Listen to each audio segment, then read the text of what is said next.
Ngoja nijibu na hii. Kuhusu furaha. Ikiwa unataka maendeleo, ikiwa unahitaji kukua, furaha isahau. Yaani hiyo mpaka unakufa, tunakuzika.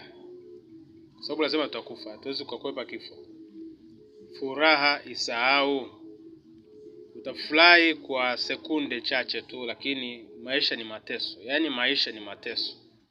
Kama unavyoona unazaliwa unalia, hakuna anayezaliwa akacheka. Ameingia kwenye ulimwengu mwingine wa mateso. Kwa hiyo furaha imejificha kwenye mateso. Ila tu kwa sharti moja. Maisha yana hatua nyingi. Maisha yana hatua nyingi.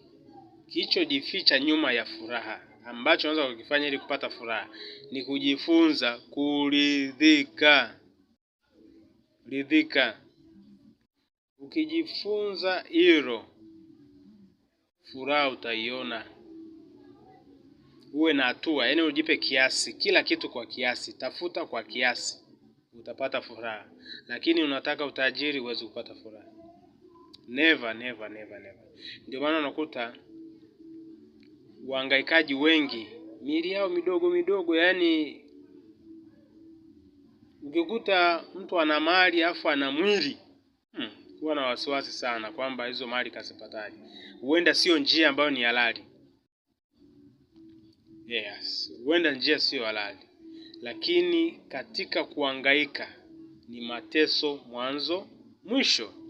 Ridhika kwa kipindi fulani, jipe furaha. Furaha hakuna wa kukupa, furaha utajipa mwenyewe. Kwa hiyo kwa hapo unaweza kuchambua namna gani furaha ilipojificha. Itafute katika kuridhika. Asante.